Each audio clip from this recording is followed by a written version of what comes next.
On March 11th, 2019, Path of Exile announced a new stash tab to be added, the Unique tab. This allows you to store and showcase one copy of every Unique in-game. When I read that, I knew what I had to do. I've set off to obtain every Unique in-game in the solo self-found game mode, filling the Unique stash tab completely. This shit will take a long ass time and won't be easy, but I'm always down for a grind. I'm Mathew Lighty, and this is All for One. Hey guys, I'm Mathew Lighty, and this is episode 188 of All for One, the quest for unique completion. And this week's episode is going to be a little bit of Harbinger, where I was trying to craft kind of just a meme build that you won't even see in the episode, but it does. Oh, hello, Mr. Mimic. Hi. And yeah, aside from that, was just nothing but Heist. This was Heist Hell Week, which happened to be the same week that my YouTube and Google account got hacked, but that's back obviously now because you're watching this video.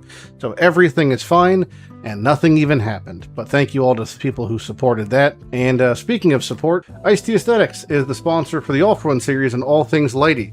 They have tremendous anime and dark aesthetic designs at great quality and great prices. Clothing that I wear all the time, and you've seen me wear it on stream or in other things. They've got drops based around the most popular anime, such as Dan to Dan, or things like JJK with the new season coming out, or even things like Elden Ring and Chainsaw. You could use the promo code Lighty10 for 10% off all orders, or Lighty20 for 20% off all orders of 2 or more.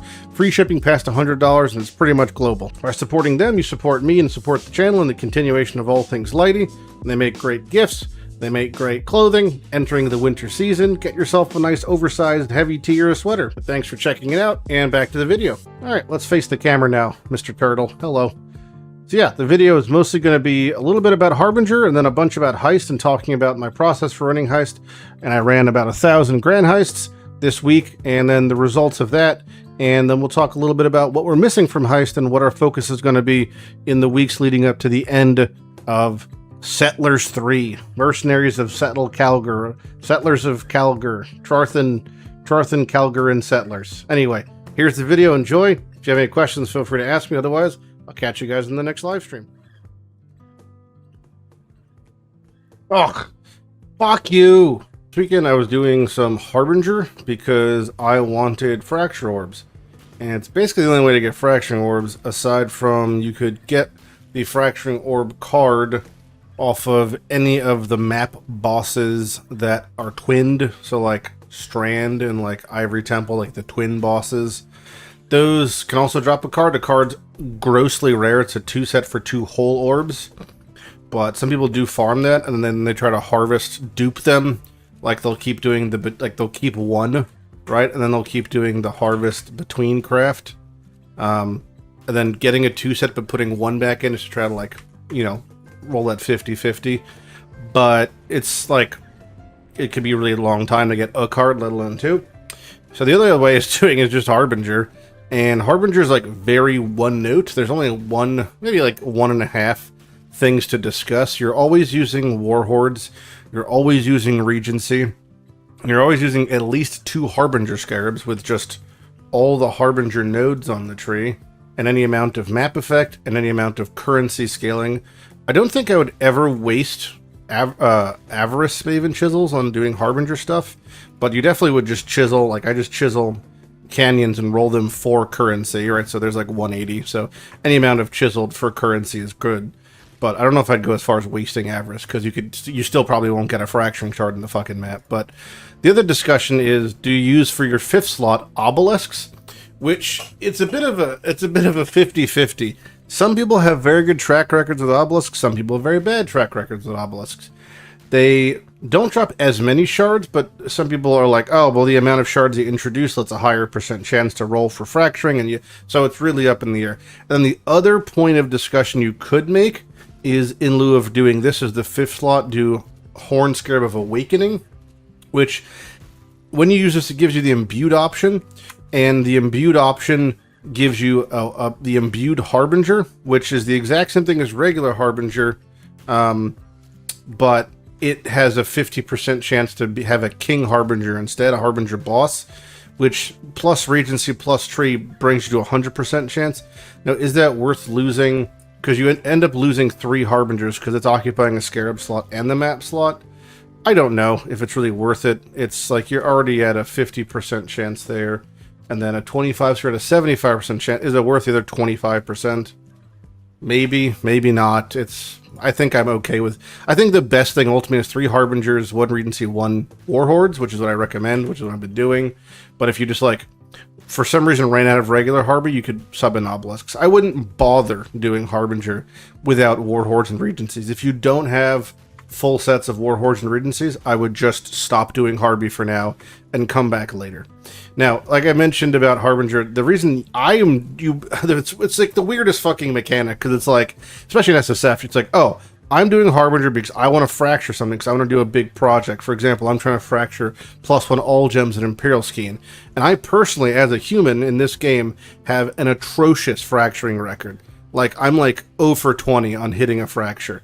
And I also have a dog shit record in just getting fracturing shards. One time I had a whole orb drop in an All-Front episode like a year ago.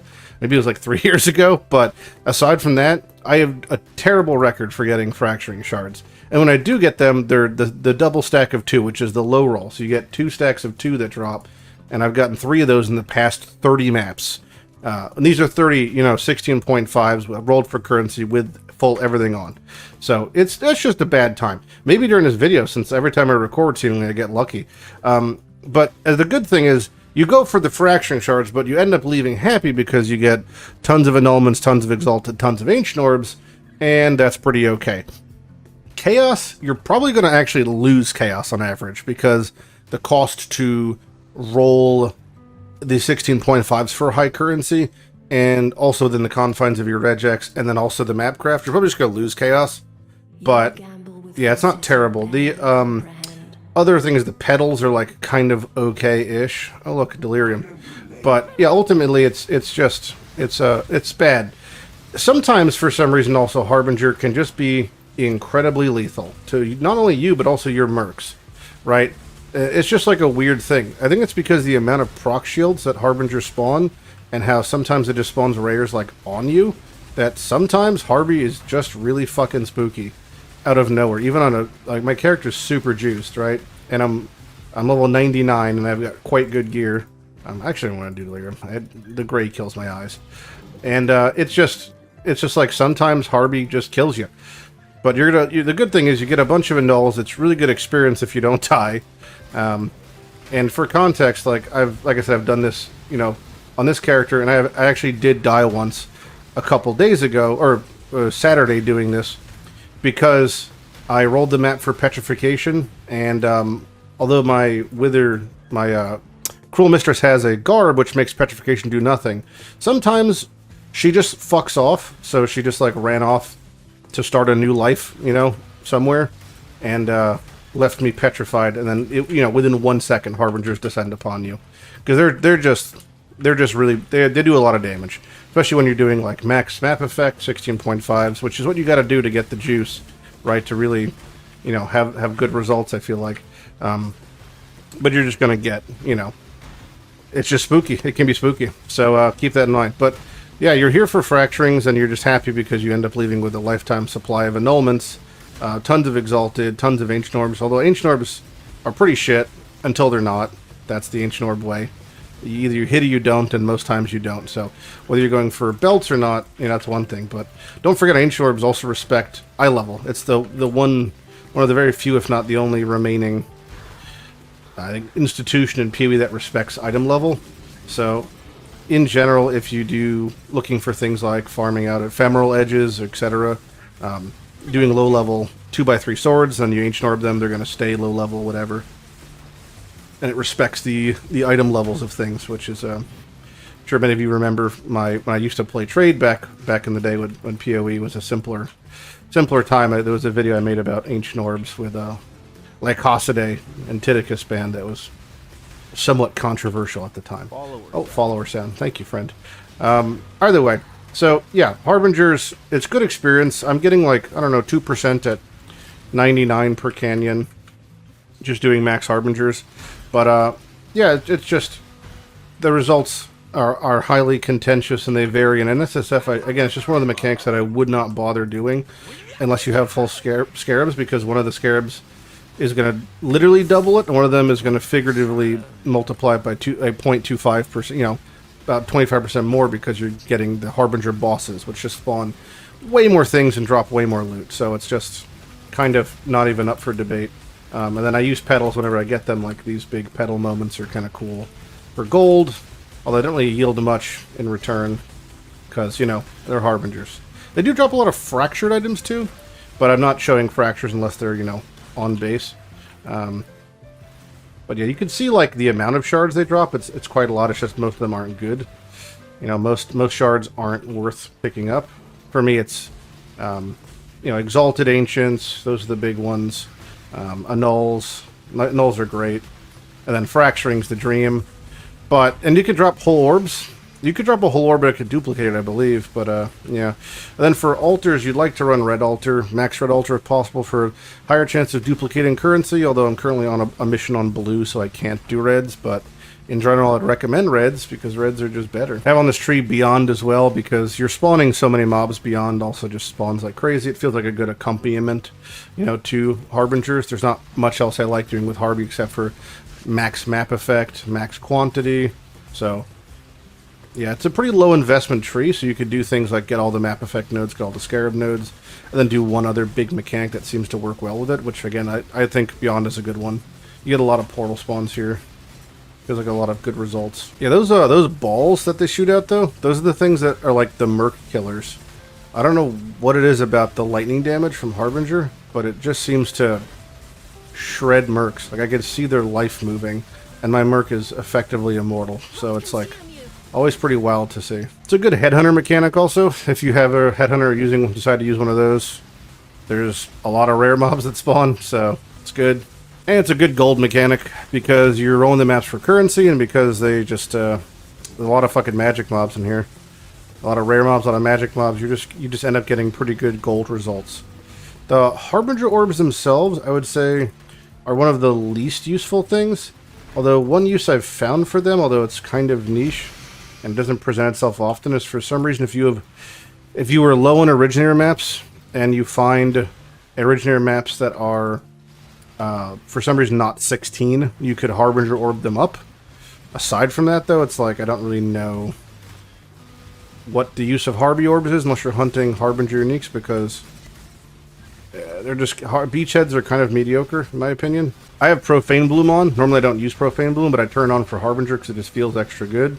I definitely recommend using Explosion, so either just make yourself an Explosion chest, or Obliteration, or an Oriath Flask, whatever you want to do. They definitely feels good to have for these thick packs of Harbinger. That map, we ended up with 3 full Ancients, you know, 3 full Annuls, an Exalted, so that's pretty standard, I would say, for these sort of maps.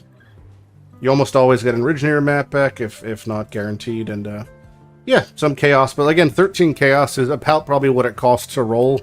If not, that's probably more cheaper than it is to roll into a map that is actually of this level. Like, you're spending 3C on the map itself. Then, as an example, let's just take this canyon, right? We're going to make it 20 quality. This isn't really the exact type of example, but I'm just going to grab my regex for currency. Okay, and we're alk it, and we'll see if I get 10 Chaos. 1, 2, 3, 4, 5, 6, 7, 8, 9, 10, 11, 12, 13, 14, 15, 16, 17, 18, 19, 20, 21, 22, 23, 24, 25, 26, 27, 28, 29, 29, 30, 31, 32, 33, 34, 35, 36, 37, 38, 39, 40, 41, 42, 43, 44, 45, 46, 47, 48, 49, 50, 51, 50... Alright, so that was like 50-something Chaos to hit a properly crafted canyon, just for context. Now, I don't care about Chaos. You could just go get a couple hundred Chaos per map if you do Edifice stuff. So this is in no way meant to be a way to get Chaos. And like I said, I'd rather invest in maps, which is one thing people are typically afraid to do with mechanics, not just Harbinger, but mechanics in general, is you have to invest in your maps. You could, depending on your regex, you're trying to go for, you know, high currency. You can also Really, you could be exalting each of these maps as well for further currency if you're willing to really invest in them. That's more preference at that point. And really, although currency is obviously the mechanic that's dropping here, and we're doing this for a currency, being these currency shards, I'm not even necessarily sure if currency is better than pack size for doing this. Like, I haven't done it. I haven't been able to test it enough because I'm always beholden to the two different kinds of Harbinger scarabs that are typically the ones you're waiting on. The war hordes and regencies. If you don't have those, it's like, what the fuck's the point of doing the mechanic, kind of. So for me, Harbinger's kind of in an awkward spot of like, is it really worth interacting with? I mean, I'm here for fracturing shards, but you kind of just do it, and then like you either have a really, really good experience or a really bad experience, and either way you're ending up with a ton of exalteds and, you know, a ton of annulments, and you're happy because of that. So it's like, yeah, it's strange. Every time I kill a boss, though, I just pray it drops a bunch of fracturing shards. It never does, but, you know, one day it might. I think I heard fracturing shards drop somewhere. Maybe. Nope, puzzle box. Another map completed. We entered that one with 13C. Only one ancient, 3 annuls, and almost an exalt, so technically worse off than the previous. That's a no, it's a puzzle box again. God damn it. Another map down, no fracturings. Couple ancients, a null, part of an exalt, pretty standard. Alright, another map complete. This next one we're going to do with obelisks on, just to show you what it looks like. Again, I don't think it's really worth using, but some people like it, so, you know, we'll do one with obelisks just to showcase what they look like. So there's the obelisks. They're just big old obelisks, and they themselves drop currency. They also empower the Harbingers and around them. I don't know if they actually affect regular mobs, but they definitely affect just the Harbingers. And they do things like proc shield and damage buffs and damage reduction and all that jazz, but they themselves can drop shards, so yeah. Just like an additional chunk of mobs to kill, but again, you're sacrificing 3 full packs of Harbingers to enable them. So, is it worth it? Some people have good results. It's really on an anecdotal basis, which to be fair, is most of my experience with talking to people with Harbinger. It's like, they do this and they get good rewards, they do this and they get bad rewards. I do everything and I don't, I just get shit. I've had personally very bad luck, but again, there's really no other way to get fracturing shards, so if you want to do crafts that require fractures are a large portion of enabling that craft, it's like, you know, suck it up. Something is spooky in there. I don't know what it is. Is it like a shrine? Or this is where the obelisks can get a little bit scary. Sometimes those obelisks stack up buffs, so they stack up proc shields, and I can't really tell what's happening per se, or I can't. Sometimes my hits don't go through. Alright, 4 annulments, 2 ancients, couple exalt shards. It looks about the same. Puzzle box. There we go. Alright. We also got like a bad drop, actually. They could drop like way higher than 2. But we got 2. It's always doubled, so. Alright, with that map complete, you could check our relative number of ancients and exalted, and actually no exalted things. Chaos, it's honestly lower or about the same as normal. Chober Chabber Void map. Chober Chabber out. So yeah, with this we do make 1 full fracturing orb. So now I'm going to sit here and alteration spam another dagger with a regex up, and we're going to watch as it doesn't hit. When you're about to fracture something and you pick what mods you want, so in my case it's Runic or Magisters, I'm not going to go absolute ape shit trying to figure out which one is which, or trying to get, this is like +1 all spells, and then this is +1 up, so +1 all spells, the other one's tier 1 spell damage. I'm kind of okay with either. So now I just sit back and relax with this in here, and I alteration, and I wait till the item lights up, and it's a 1 in 1,000 to hit either. Okay, so there's Runic, which actually, funnily enough, it does also hit tier 1 multi. We're going to Regal, and then we could craft on. It doesn't matter what, we're going to fracture, right? And then there is a 1 in 4 chance we hit tier 1 spell damage. And that's pretty much it. And if we don't hit it, we cry. Okay, we actually hit it. I don't know what to do now because I never hit these. Zeal, I think, right? Yeah, attack speed, the 30% roll. So I gotta actually turn all my essences here into deafenings and then zeal. Zeal, and now I slam zeal, and I hope to get open suffixes, or I can go for a crit rate and then reforge the other crit. Nope, I want... Oh, there's tier 1. Oh, we got int, though. Well, it's a 1 and 3 to annul off the int. Nope, that's a bummer. Okay, suffixes can't be changed. Reforge crit, and... Goddamn. I got a Voidborn Reliquary Keeper. I'd have to remove my scarabs to use it. Really on the fence about this decision. Voidborn Chest.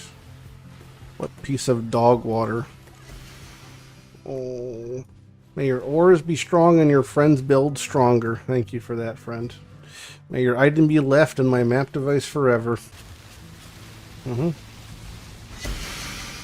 That's a lot of fucking gold. Bust. What the fuck? Alright. That's done. I need this block. 75. So it's 1 point for 4 block. I don't think I'm gonna get that. I think I'd rather just have 2 max res right now. Oh, I'm perfect too, 86. This is a very nice impossible escape. I've done it. I've gotten 1, 2, 3, 4, 5 circles on my passive tree. That means I'm a better gamer. The more circles, the more better. I just have to drop it from the build temporarily. But I'm getting a pretty decent stockpile of shots, so it should be okay. I have to synthesize my jewels and try to hit triple synth and reroll for strength if possible. Also gotta fucking do an Egon real quick that rolled Chamber of Impurity, which is the one I want, so that's exciting. Oh, I'm at 5,000, so I can synth something. Well, do I want to attempt to recraft this yet? No, I think we're just gonna do it right now. SY in. Synthesize. Show me strength. Stun and block recovery. That doesn't help me. Son of a bitch. Add suffix, remove prefix. Come on, baby. Give me a good res roll. The ritual is complete. What the fuck? It hit int? Oh. Bust. I had a couple heist prep so we can at least start the day with some grand heists versus just doing nothing but heists all day, like regular heists, you know. Alright, Tailoring Orb, so it was already a good wing. Replica Nebulous, that's quite a start. Replica Covenant, this is a fucking nuts wing, actually.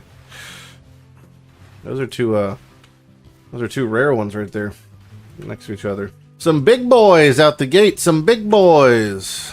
Although Tailoring and Tempering Orbs are bigger than most other big boys. Got lots of tailoring. I'm looking for more tempering orbs because the way they scale gained modifiers for lots of weapons. Already slapped on some temperings on our Legacy of the Rose to get Fizz. It's even a little bit better for whatever battle mage build you do with it. I'm only missing High Reason Bated Breath. But I'm making a list of like what I'd want to keep. So Replica Reckless 6 out of 6 is Replica Heat Shivers, Eval for +1 power charges, Tempering Tailoring Orbs, Divines, Exalted GCPs and Nulls. Hero Case Replacements, Experimental Rings, Amulets. So just to add on to what I was just talking about in the heist thing, because I ended up actually just typing it out in general, and I figured I'd include in the video. I did make a list of what I want when running blueprints, and a lot of it is like a slightly specific to my situation, but I'd say it's just generally the case still for people who are running heists in mass. So when it comes to running heists, there's like a couple things I look for. In curio cases, Replica Reckless Defense, if it's 5 block or 6 block in either spots or both spots, because you val them and that gem Jewel is quite good when you already have ailment immunity. The downside doesn't exist. Replica Heat Shiver, which I just take to val for +1 power charge. Tempering and Tailoring Orbs are always your go-to if you have nothing else there. Divines, Exalts, Annuls are the high tier currency in that order of value, I would say, and you typically grab those. And then there's the stack size ones, which is GCP, Chaos, and Scours are always kind of useful. Then it comes to Curio Case replacements. this depends on, like, not all of them have value. An Actum on paper really is worthless, right? But a, you know, something like a Fulcrum has value from a trade perspective, but also it's just has use. So things like that are good. Experimental rings and amulets, those are obvious. Not all of them are great. A manifold's fine, but it's not a helical, and it's obviously not a simplex, which is the god tier find, the over a mirror in value. Don't forget, when you're getting these sort of rings, before you influence them, split them. My god, split them if you're going to do things. Split your your simplexes, because you're going to get twice as much money. You can't triple split them, but you could triple split, I think, helicals and such, but double check. And the T0 Tier 1 useful replicas, so things like Alberons, build enabling, Ferals, build enabling, Headhunter is okay, but don't forget that these things also dust for millions. It could be a couple million dust easy. Even things like replica Congors will be a very large amount of dust in the millions, so don't forget to just check the rarity of things, or look up to the value of them, because in trade typically the price is going to correlate to their dust value. Any of the trinkets that you could find that have the chance to convert, normally it's Chaos or Regals into Divines Exalteds. You can technically get 2 in the same roll, and you could technically get them to roll very high, but any of the ones that say Chaos is converted to, those are the ones you'd like. And then, then when it comes to the large boxes, so the non-Cura case, which is the large chest that have icons leading up to the end of the Grand Heist, I typically only do jewelry, armor, weapons, because they have a really high chance of hitting synthesized bases. Now, they're never going to triple roll synth. They can always be, I think, only be 1 or hybrid rolls. So it's not the same as if you're doing a yellow beast to make them synthesized, but I've personally have found very many percent int strength dex rings, and also my only charge ring from doing Heist because of the synthesis boxes. Not to mention the gem cutters boxes for GCP and exceptional gems, so Empower, Enlighten, Enhances, those are quite good. And when it comes to running contracts, I typically do 2 wings. So I'll do a blueprint, which already has one wing base, and then I reveal 1 wing. And I do that because it's the most cost effective when it comes to rogue markers. And you typically can get a good amount of blueprints for that amount of rogue markers, and kind of keep a 1-to-1 ratio of 2 wings. And on top of that, you also want to only be doing contracts that could ever net a Gianna reveal, because you get the 1 from Wakano and the 1 from Gianna. And don't forget to always use your kit to craft +1 Gianna all jobs, so it gets your deception, perception, counterthaumaturgy as high as possible. And then don't forget, it's basically no reason to ever run a blueprint not white. I just scour them all to reduce the risk of anything from happening, because the last thing you want is to somehow have alert level trigger or die in a Grand Heist when it's one of the safest places in the game, and lose something on the way back from hitting it, like losing a simplex, would be catastrophic. So, yes, TLDR, that's how I heist. Back to the video. Yeah, it's just when you're doing like this. I mean, so two wing reveals for 800 is 1.6 million. Half of, maybe 40% of those are Gianna, so it probably brings it close to how many. I have 1.2 million rogue markers. So whenever I somehow get asked, people are like, "What do you do for a living?" And I say, "Oh, like I play games." And they're like, "Oh, like Fortnite, Call of Duty at tournaments?" And I say, it's more like talk radio at 4 a.m. It's a better way to describe it. If there was no camera and I was rich, I'd be doing the exact same thing. Well, that's a big one, but it's not all we wanted. We'll still grab it because there's no reason not to. But that's a bummer. Another replica nebulous. Are you playing Iraqi out of build at least? Sorry. Oh my god, look at it. Look at that bad boy. Look at that big bad boy. 700-ish wings. We've gotten 1 Geo ring and 2 astrolabes. Also, like, if you're not bossing, or you don't have any T1 uniques or boss items, I don't really know, like, dust doesn't matter to you, really. If you're in trade, you fucking deserve to be poor.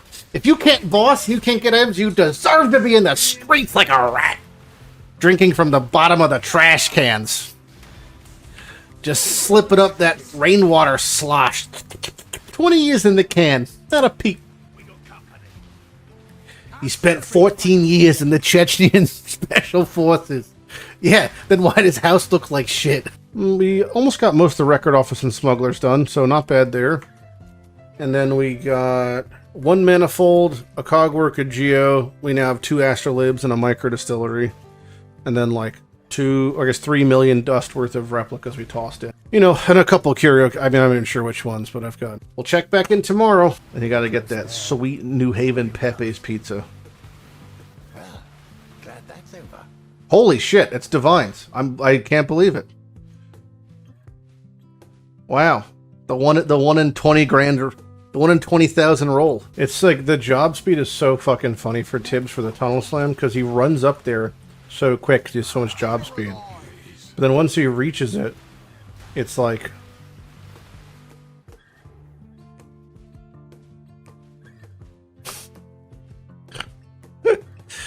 yeah. Stop it. Quit it. Quit giving me Astrolabes. It's funny because it's actually rolled quite well. Yeah, that's the thing. It's funny because it's actually rolled quite well. Like, if you got this amulet early in League, you'd be like, it's actually pretty solid. I mean, it's still a piece of shit, but it's not at all a bad... It's not a bad amulet, ironically. It's like actually decent. It rolled 2 different gain mods. It rolled AoE, double res, and then leeches ES, which is just kind of funny to see an Astrolabe that good. I mean, the purpose is just to fucking have a pipe dream. Like, that's the purpose. It's that it should be technical better rods than Transorbing, but because you get to pick your corrupted, and plus there's a huge downside that the item gets destroyed when you fail. You also can't pick what it becomes. Sorrow. Whoa! ID6 Simplex. Got it? Then move! Oh boy. Whoa, that's a big one.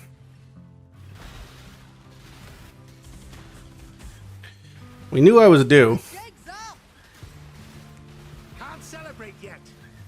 Well, let's not celebrate until I mean, he's right. Vindy's right. Can't celebrate yet. I haven't gotten out yet. I'm not even going to use it this league. But it's a cool thing to have.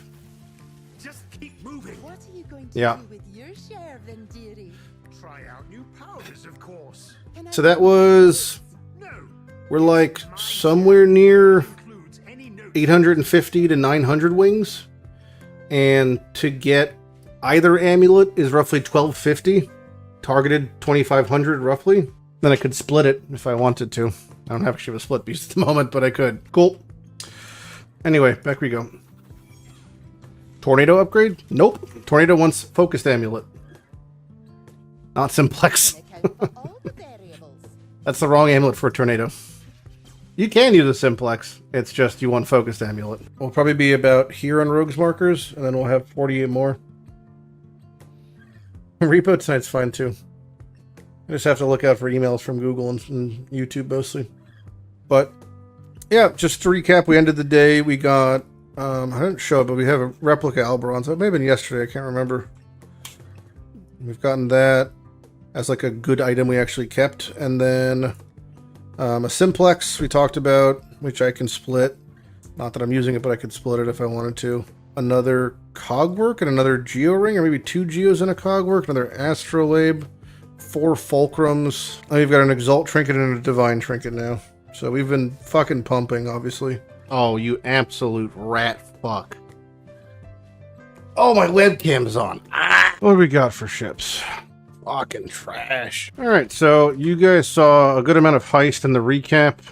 We're from our actual Heist locker itself. I've pretty much processed everything I had for blueprints. And we still did not get our 2 missing Heist uniques, which is Replica Bated Breath and Replica Hyres. Now, Hyres isn't even supposed to be that rare. We're actually getting fucked on that. And Bated Breath we know is ridiculously rare, as in probably running 10 or 20 times the amount of Heist we ran this episode, which was like 1,000 wings in that week. We could do 10,000, 20,000 wings and still not see one, but we're going to obviously try to get one au naturel. Now, aside from Heist, which we ran a bunch of, and aside from the little bit of Harbinger we ran in the beginning, just for that fun crafting project on the assassin thing we were trying to make, which, I mean, it wasn't really panned out to be much, but that aside, the actual progression for the account for this league and what remains of it, because there's about a month and change left, the only thing we're missing is Starcaller. That's the only of the uniques.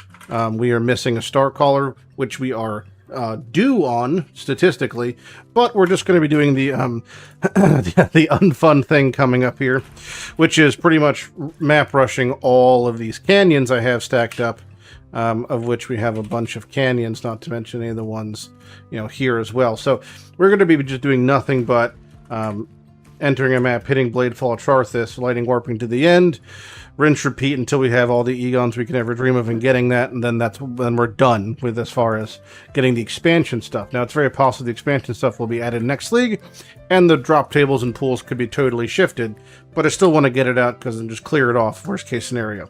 So that's going to be your focus, and that's going to be the focus of the next episode, which will be in a couple weeks, and you'll see that will be basically nothing but the results of map rushing and what that yields. There's no other grinds I could really combine with map rushing for Starcrawler aside from just getting more blueprints and then more rogue markers from hitting heist stashes, and then the occasional amount of Eater Exarchs I get, because I'm technically doing, you know, chunks of 30 maps for 28 maps and 26 or whatever, like 10% less for having any amount on tree if we want to grab like things like the Baptized by Fire, and that's just to get more Flesh and Flame attempts. But I'm currently about 60 Eaters dry on not getting a Flesh or a Flesh, Forbidden Flesh, so that's been going pretty poorly. But that's basically it.